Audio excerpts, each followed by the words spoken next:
tow capacity limits specified by car manufacturers are ridiculous. Case in point, with the introduction of the new 2.4 litre turbocharged Outback, Subaru bravely upped the tow capacity with that powertrain from 2 tonnes, which the vehicle was previously with the Atmo engine, to 2.4 tonnes with the new powertrain. And dude, if you think that is a good idea, or heaven forbid, you're actually planning on hooking up a 2.4 tonne trailer to that vehicle, we need to talk about that, because your medication needs to change to a somewhat less psychoactive option.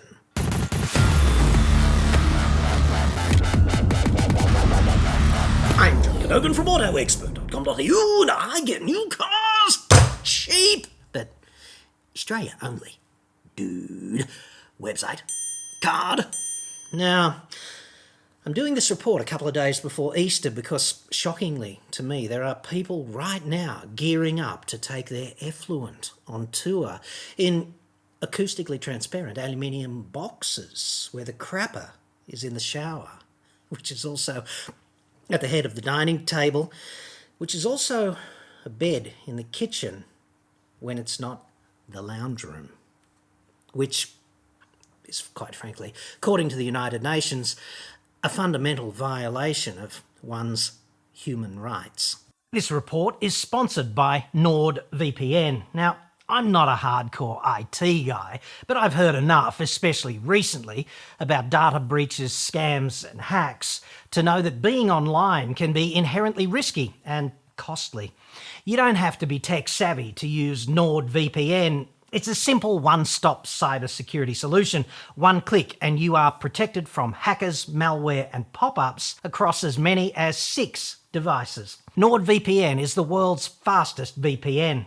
I don't even notice it running in the background, frankly, and it only costs about as much as a cup of coffee to keep your data, your identity and your devices secure every month.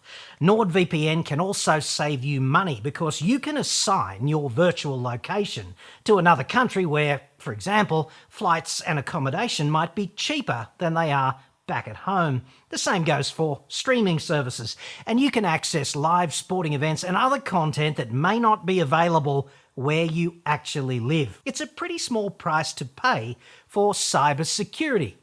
Not to mention the potential savings also on the table. Go to nordvpn.com/AEJC to get a huge discount off your plan plus 4 months free. Totally risk-free with Nord's 30-day money-back guarantee. That's nordvpn.com/AEJC. Link in the description. And thanks to Nord for sponsoring this episode. Because I love you in such a platonic way and I just love nothing more than engaging in dialogue with you, a dude just like you, only named Chris Barrett, recently wrote me this incredible 1,300-word New York Times best-selling email bleat. I've only got the first 3 pages here. I ran out of toner for the other 19, and it is quite the challenge getting to the bottom of this stuff. Now, if you're going to email me, just, dude, have some respect for the most limited resource most people have, which would be their time. So, thanks a lot, Chris. Really enjoyed it. It was unputdownable, even though I did just manage to put it down. Frankly, who has time to get to the bottom of all of that stuff? Like, oh, dude, I don't get it. More is not more when you're communicating with someone else. Like, if you want to pay me $1,000 to read where you grew up and what you had for breakfast and who you last had intimate relations with, then okay. But I don't really want to know about the intimate relations part unless it was with something or someone particularly interesting. And it was just the aliens, and they came about the probing again. Heard it all before, dude. Used to host Midnight to Dawn radio on 2UE in Sydney, so that was a nightly proposition. We got to the bottom of that plenty of times. Anywho, I did speed read Chris's award-winning bleat, and the crux of it is as follows. the tow capacity of this vehicle, 2.4 tonnes. The tear weight, which is vehicle ready to rip with full everything. It's got oil in the sump and the diff and the gearbox and all of that crap. It's got water in the radiator, but it's only got 10 litres of fuel and no people. That's the tear weight, right? The tear weight, 1,730 kilos. The gross vehicle mass, which is, it can't weigh more than that when you put all your shit in it, 2.2 tonnes, okay? If you take the big one and take away the small one, you get the payload, which is 470 kilos. And you think, yeah, okay. So let's think about that in the context of towing that big van, shall we? Got to add the fuel, so that's about 50 kilos, because no one's going to set off on the big camping Easter Odyssey, are they, with 10 litres of fuel in the tank? So that's 50 kilos right there. And then you've got to add a tow bar, because it's an optional accessory. It's not included in the tear. And if you tow more than 2 tonnes, you have to have an electric brake controller. So I'm going to conservatively estimate that that's 30 kilos. So we got 50 for fuel and 30 for the tow bar and the electronics that are required to make it all work. And then you've got to take away the tow ball download, because the tow ball has to press down on the trailer has to press down on the tow ball, and it has to do that for stability, and the ballpark estimate for optimal stability is 10% of the aggregate trailer mass. 2.4 tonne trailer, 240 kilos on the tow ball. And then when you get your 470 kilo payload and you take away your 50 kilos of fuel and your 30 kilos of tow bar, etc., and your 240 kilos of stability inducing download, 150 kilos of payload remaining. So if you have this expectation where you can hook up a 2.4 tonne trailer and put you and the missus and the kids in the car and go off on some odyssey, you're dreaming. That will be dangerously overloaded, illegal, etc. And Subaru makes such a big deal out of this 2.4 tonne tow capacity increase. It devotes quite the large double-page spread in the brochure to that kind of thing. It's here. I could only print it out in mono, sorry about that. But hopefully you can see here, you've got your Outback with a big sort of canvassy box on a roof rack and an awning here, and a trailer that I can only assume is representative of 2.4 tonne trailer. Certainly in the mind of somebody perusing the brochure with the expectation of towing some shit to Dingo Piss Creek, then that's what we're talking about over here. Here's the image that supports that. Not only is there a tow bar, but there's these other accessories on the roof. And this is the context, right? So here's what they say in the brochure. Whether traversing mountain ranges or hauling the camper trail. I think they mean camper trailer, and I wonder how much they paid the agency to fuck that up. Proofreading, such an underrated skill. Hauling the camper trail, the all-new Subaru Outback in these two variants has an increased 2,400 kilo braked tow capacity with the extra power, more torque and increased acceleration of the new 2.4 litre turbocharged boxer engine. Where do I sign, dude? And then they go on to say that the base model shitter with the Atmo engine only tows 2,000 kilos. I'm paraphrasing. And then they go on and say both powerful and reliable engines work in tandem with core Subaru technologies and the Subaru Global Platform SGP. This streamlined framework features a rigid suspension base, which helps maintain ideal tyre contact and grip, delivering responsive steering, confident cornering, and optimal control. Who doesn't want those things? I know I do. But there is a little one next to the 2.4 tonne tow capacity. So let us augment one's ageing eyesight and get to the bottom of one. They say Subaru Outback, blah, blah, blah. Feature of 2,000 kilo towing capacity with trailer brake. Subaru Outback XT, blah, blah, blah. Features a 2.4 tonne tow capacity with trailer brakes and requires the fitment of electric brake controller if towing mass is greater than 2,000 kilos and is only capable of towing a trailer with a maximum of 2 axles. Okay, then they say towing capacity is subject to regulatory requirements, tow bar and vehicle design, and towing equipment limitations. And here's where the problem is, dude, because vehicle design limitations are a real thing. And in my view, this whole appalling double-page spread in the brochure and elsewhere in the brochure where 2.4 tonnes of towing capacity is mentioned sets up an entirely false expectation in the mind of some buyer. And not everyone went to university and studied physics, okay?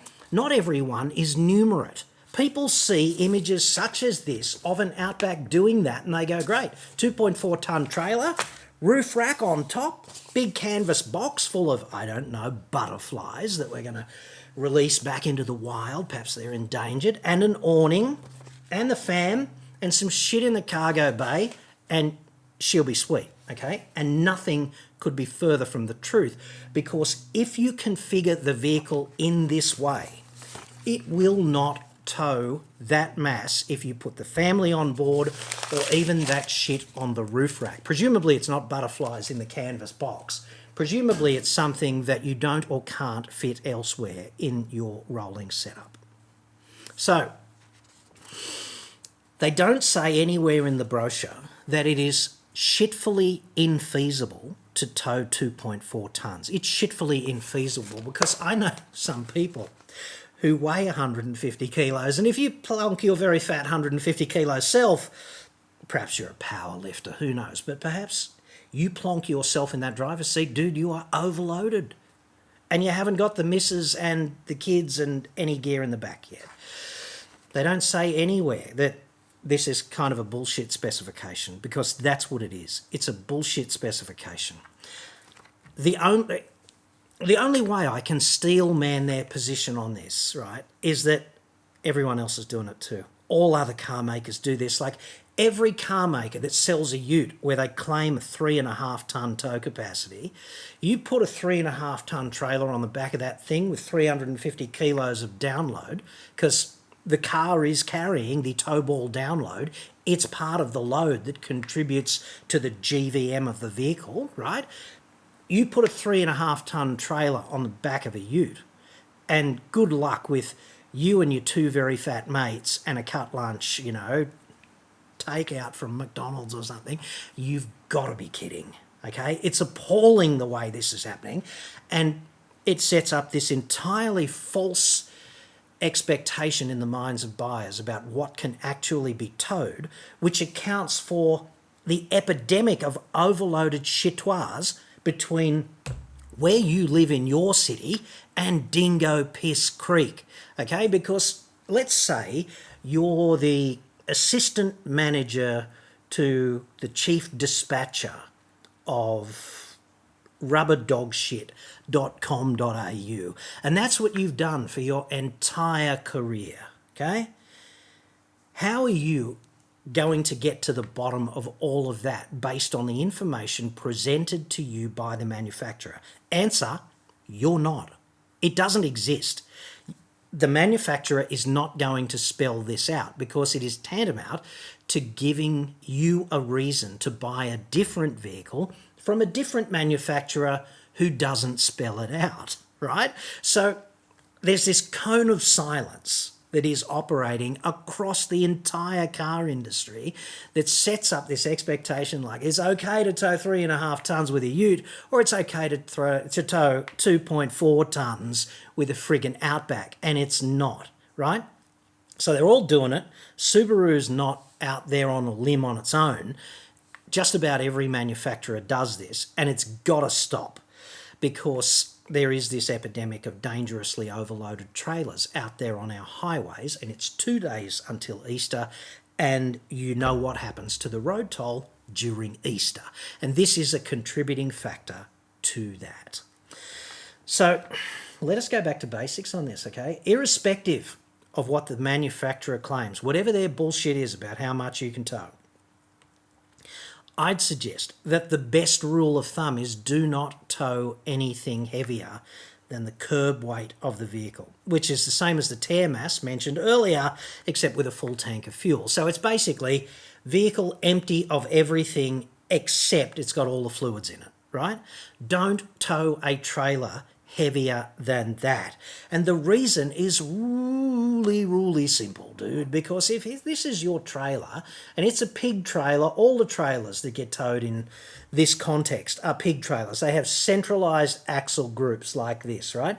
Meaning the trailer is quite free to move in pitch, and it's also quite free to rotate in yaw. It's got very little restraining it in yaw. It's pretty good in roll, okay? But 2 of the 3 axes, it's intrinsically unstable and quite amenable to changing directions.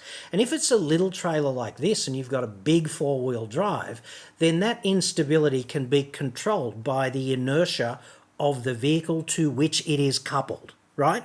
That makes real sense. However, if you change your conservative trailer, just excuse me while I rearrange the shop, if you change it to a somewhat larger 2.4 tonne trailer in the case of the Outback, or a 3.5 tonne trailer in the case of the Ute with its bullshit 3.5 tonne tow capacity, then you've got this much more input in pitch and this much more in yaw, and the vehicle hasn't changed size.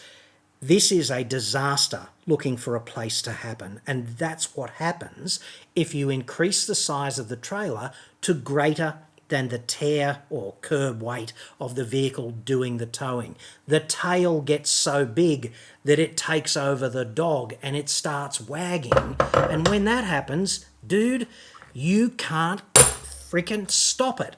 And that's what accounts for a great deal of these kinds of problems out there on our roads. The wrong set of inputs from the wrong set of bumps and corners and things of that nature, and all of a sudden the trailer grabs the vehicle from behind and takes it somewhere the driver doesn't want to go.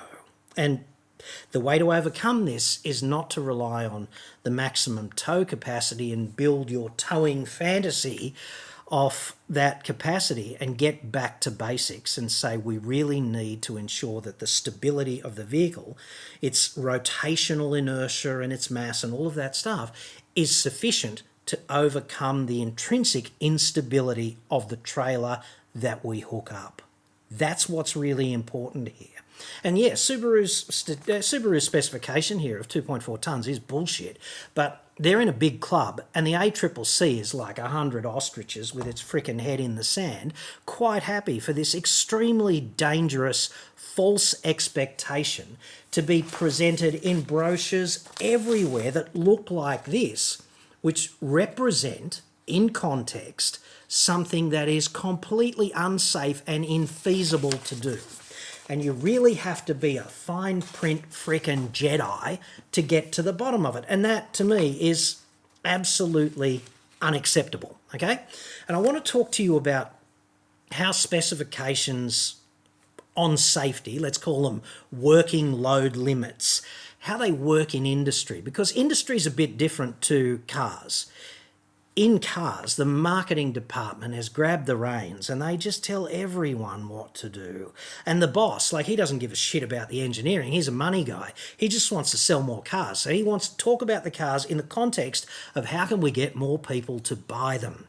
But in industry, where you've got cranes and all of this sort of stuff carrying really heavy shit over people's heads, there's more of an engineering focus, and this is more kind of my domain, right? So this lovely piece of forged steel you see before you now is a big version of the kind of shackle you're probably aware of if you do four-wheel drive recovery.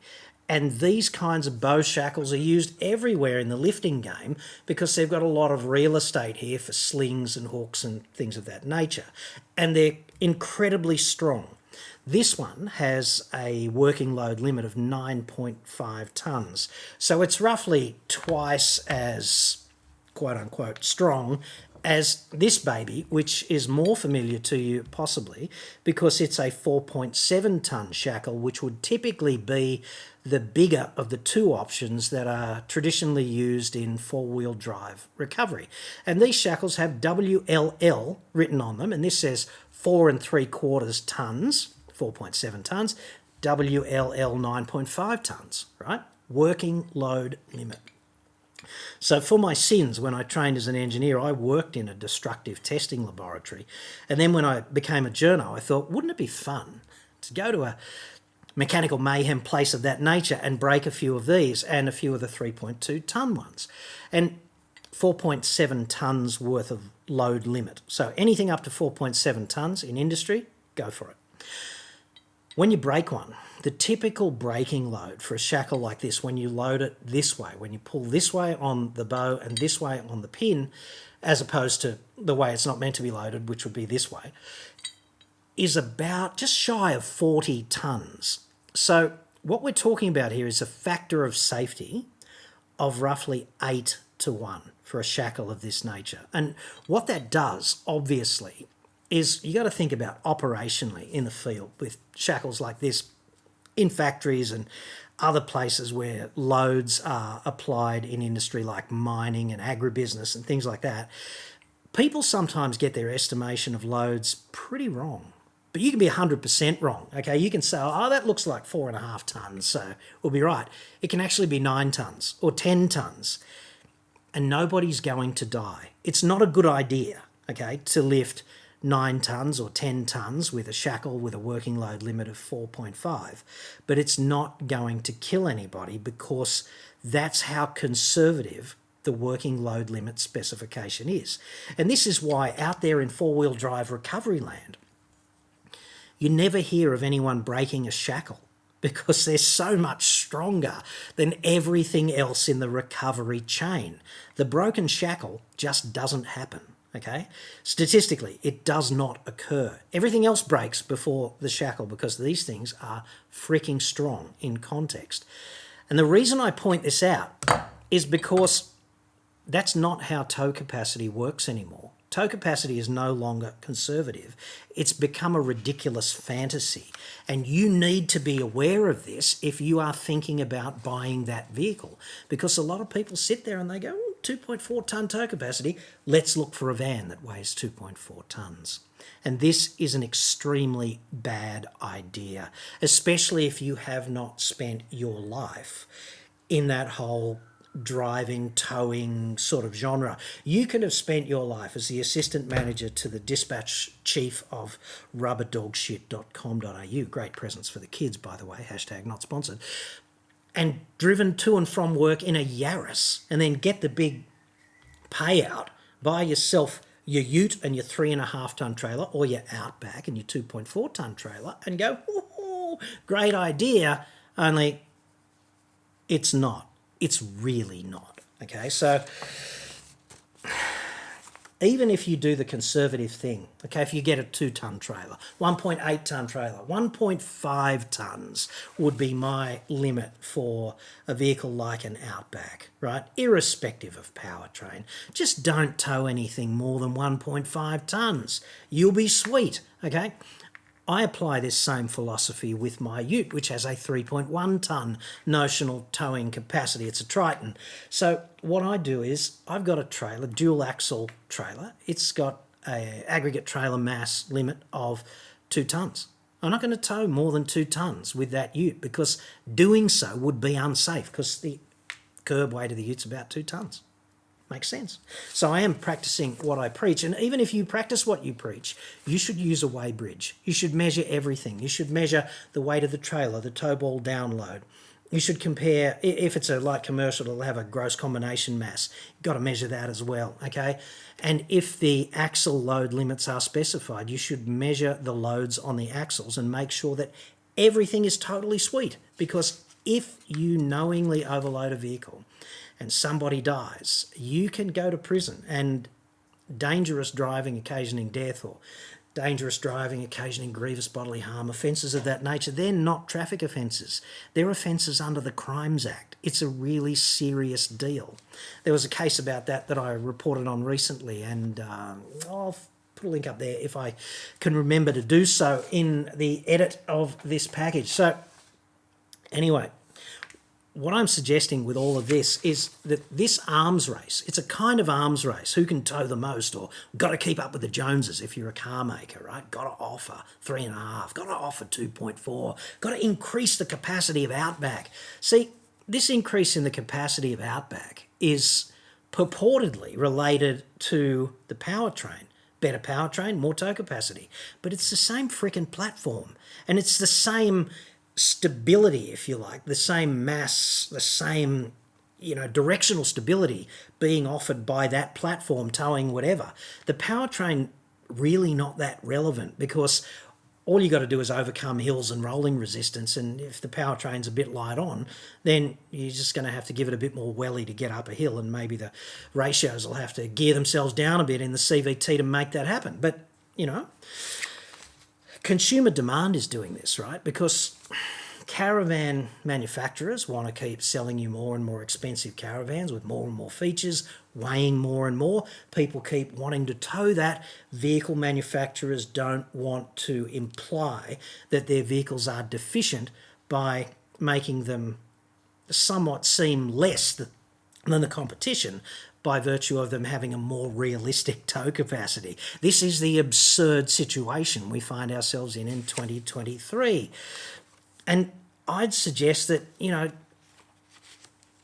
your desire to take your effluent on tour in one of these porter slums is in need of recalibration if you are the median would-be caravan buyer. And anyway, the rest of the world thinks we're just like a lower class of redneck below the equator somewhere down there, You don't need to help by doing this. You just don't. A $75,000 craptacular aluminium box full of your own effluent. Your number ones and your number twos on the way to Dingo Piss Creek. Imagine that. Imagine what Captain Cook thinks of that. It's the reality, okay? It's likely to be badly built, badly supported, unreliable. This is the caravan I'm talking about, okay? That's the reality of caravan ownership, because caravan manufacturing, to me, from out here, it just seems like the wild, wild west of dodgy operators. I'm sure there are some good ones, and I'm not going to single any particular manufacturer out, but your median caravan manufacturer is just a dodgy operator who doesn't want to know about your problems after you give him the big bucks. And I'd suggest that $75,000 is unpleasant to live in, right?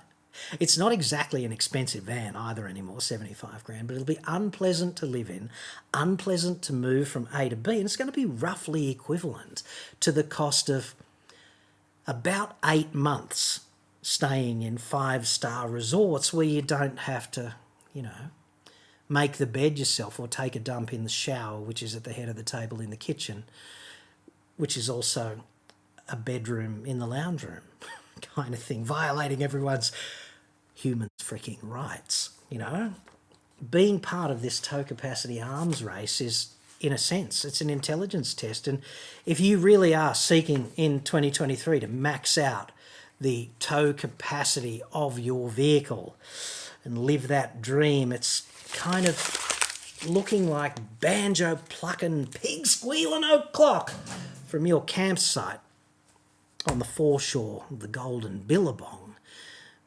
But just getting there, dude, it's going to be a rolling liability.